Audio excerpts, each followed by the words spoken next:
Welcome to real news 24। আজকের সংবাদে যা থাকছে, নিউজিল্যান্ডের প্রধানমন্ত্রীকে নিয়ে যা বলল বিশ্ব নেতারা। এবার দেখি বিস্তারিত। নিউজিল্যান্ডের প্রধানমন্ত্রী জাসিন্ডা আর্ডানের কাছ থেকে ইউরোপীয় নেতাদের সাহস, নেতৃত্ব ও আন্তরিকতা শেখার আহ্বান জানিয়েছেন তুরস্কের প্রেসিডেন্ট রিসেপ তাইপ এরদোগান। মার্কিন গণমাধ্যম ওয়াশিংটন পোস্টের জন্য লেখা একটি নিবন্ধনে এরদোগান ক্রাইস্টচার্চের হামলাসহ সমসাময়িক বিভিন্ন বিষয়ে আলোকপাত করেছেন।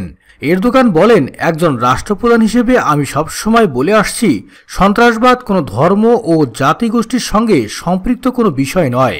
ক্রাইস্টচার্চের হামলাকারী খ্রিস্ট ধর্মকে কলঙ্কিত করতে চেয়েছিল, এই বলে মন্তব্য করেছেন এরদোগান। ইসলাম ফোবিয়া নিরসনে পশ্চিমা বিশ্বকে জোরালো পদক্ষেপ নিতে হবে বলে জানিয়ে তুর্কি প্রেসিডেন্ট বলেন, এই ভয় দূর করার এখনই উপযুক্ত সময়। সন্ত্রাসবাদের বিরুদ্ধে আমাদের সবাইকে একসঙ্গে লড়তে হবে। ওয়াশিংটন পোস্টের জন্য লেখা ওই নিবন্ধনে এরদোগান নিউজিল্যান্ডের প্রধানমন্ত্রী জাসিন্ডা আর্ডানের প্রশংসা করে বলেন, জাসিন্ডা আর্ডানের আন্তরিক মনোভাব থেকে ইউরোপীয় নেতাদের শিক্ষা গ্রহণ করা উচিত। নাগরিকদের প্রতি তার সম্মান, দৃষ্টিভঙ্গিকে আন্তরিকভাবে গ্রহণ করে ইউরোপের অন্যান্য দেশগুলোতে তা চর্চা করতে হবে। ভয়াবহ এই হামলার পর থেকে নিউজিল্যান্ডের সব ধর্মের মানুষ মুসলিম কমিউনিটির পাশে দাঁড়িয়েছে। গত মঙ্গলবার দেশটির পার্লামেন্টের প্রথম অধিবেশন শুরু হয়েছে কোরআন তেলাওয়াতের মাধ্যমে। স্মরণকালে ইতিহাসের বর্বরচিত হামলায় নিহতদের প্রতি শ্রদ্ধা জানাতে গতকাল দেশটির সরকারি বেতার এবং টেলিভিশনে জুমার নামাজ এবং আজান সরাসরি সম্প্রচার করা হয়। শান্তির দেশে নৃশংস এই হামলার প্রতিবাদে দেশটির সব ধর্মের মানুষ গত শুক্রবারে হিজাব পরে মুসলিমদের প্রতি সংহতি প্রকাশ করেছে। নিউজিল্যান্ডের ক্রাইস্টচার্চে দুটি মসজিদে মর্মান্তিক সন্ত্রাসী হামলার ঘটনায় বারবার গণমাধ্যমের সামনে এসে নিজেই তথ্য জানিয়েছেন দেশটির প্রধানমন্ত্রী জাসিন্ডা আর্ডান। সংবাদ সম্মেলন থেকে শুরু করে আহতদের দেখতে যাওয়া এবং তাদের খোঁজখবর নেওয়া, সবখানেই নিউজিল্যান্ডের প্রধানমন্ত্রী নিজেই গিয়েছেন।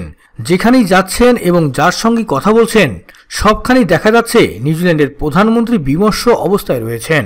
শোক প্রকাশে শুধু কালো পোশাকই পরেননি, মসজিদে নামাজরত মুসলিমদের হামলার ঘটনায় নিউজিল্যান্ডের পুরো মুসলিমদের প্রতি একাত্ম প্রকাশ করার জন্য মাথায় ওড়না জড়িয়েছেন। জেসিন্ডা আর্ডানের আচরণ এবং তার চেহারায় অভিব্যক্তি বোঝা যাচ্ছে শোক শুধু তার বক্তব্যে নেই, ভয়াবহ এই হামলার শোক তার মনেও আঘাত এনেছে। নিউজিল্যান্ডের প্রধানমন্ত্রী এমনি কিছু ছবি ঘুরে বেড়াচ্ছে সামাজিক যোগাযোগ মাধ্যম সহ বিভিন্ন দেশের গণমাধ্যমগুলোতে। এর মধ্যে এই ছবিটি ব্যাপকভাবে শেয়ার হচ্ছে। ছবিগুলোতে দেখা যাচ্ছে কালো পোশাকের সঙ্গে কালো ওড়না মাথায় জড়িয়ে দাঁড়িয়ে আছেন জেসিন্ডা। চোখে যেন স্বজন হারানোর করুণ দৃষ্টি। দেখে মনে হচ্ছে হয়তো এখনই কেঁদে ফেলবেন তিনি, কিন্তু হাত দুটো একসঙ্গে শক্ত করে মুষ্টিবদ্ধ করে রেখেছেন তিনি, যেন দেশের এই ভয়ানক শোকের দিনে নিজেকে শক্ত রাখার চেষ্টা করছেন। জাসিন্ডা আর্ডান তার পোশাকের মধ্য দিয়ে দেশের শোকাহত মুসলিম জনগোষ্ঠীর সঙ্গে একাত্ম প্রকাশ করেছেন, কিন্তু ছবিতে তার দাঁড়ানোর ভঙ্গি আর চোখের দৃষ্টিকেই মনকে নাড়িয়ে দেওয়ার মতো। এসব ছবি শেয়ার করে অনেকেই বলছেন প্রধানমন্ত্রী যেন এর মধ্য দিয়ে শুধু নিজের শোক নয়, পুরো দেশের শোককে তিনি তুলে ধরেছেন। ক্রাইস্টচার্চের মসজিদের হামলার ঘটনা নিয়ে নিউজিল্যান্ডের প্রধানমন্ত্রী জেসিন্ডা আর্ডানকে ফোন করেছেন পাক প্রধানমন্ত্রী ইমরান খান। তিনি শান্তিপূর্ণভাবে এমন ভয়াবহ পরিস্থিতি মানবিকতার সঙ্গে মোকাবেলা করার জন্য প্রশংসা করেছেন। এ সময় পাক প্রধানমন্ত্রী ইমরান খান নিউজিল্যান্ডের প্রধানমন্ত্রীকে তার দেশে সফরের আমন্ত্রণ জানান। ফোনকালে ইমরান সন্ত্রাসী হামলার ঘটনায় স্থানীয় প্রশাসনের দ্রুত পদক্ষেপ নেওয়ার প্রশংসা করেন। জেসিন্ডা আর্ডান মুসলিমদের পাশে সম্মানের সঙ্গে পাশে দাঁড়ানোয় পাক প্রধানমন্ত্রী তার প্রশংসা করেছেন। প্রধানমন্ত্রীর দপ্তর থেকে এক বিবৃতিতে বলা হয়, আর্ডান ক্রমবর্ধমান ইসলাম বিদ্বেষ ও বৈশ্বিক চরমপন্থার মুখে অন্য নেতাদের পথ দেখিয়েছেন। বিবৃতিতে পাকিস্তানের পক্ষ থেকে তাকে ধন্যবাদ জানানো হয়। এতে পাক প্রধানমন্ত্রী সন্ত্রাসী হামলায় নিহত 50 জনের পরিবারের প্রতি সমবেদনা জ্ঞাপন করেছেন। ফোনে আর্ডান পাক প্রধানমন্ত্রী ইমরান খানকে বলেন, এমন হামলার ঘটনায় পুরো নিউজিল্যান্ড শোকাহত। এই ঘটনার পরই দ্রুত ব্যবস্থা নেওয়া হয়েছে। এখন বর্তমানে নিউজিল্যান্ডে সব ধরনের সামরিক কাজে ব্যবহৃত এমন সেমি অটোমেটিক সব রাইফেল নিষিদ্ধ করা হয়েছে। এ সময় আর্ডান পাকিস্তানের নাগরিক নাইম রশিদের সাহসিকতার কথা তুলে ধরেন এবং তার মৃত্যুর বিষয়টিতে দুঃখ প্রকাশ করেন।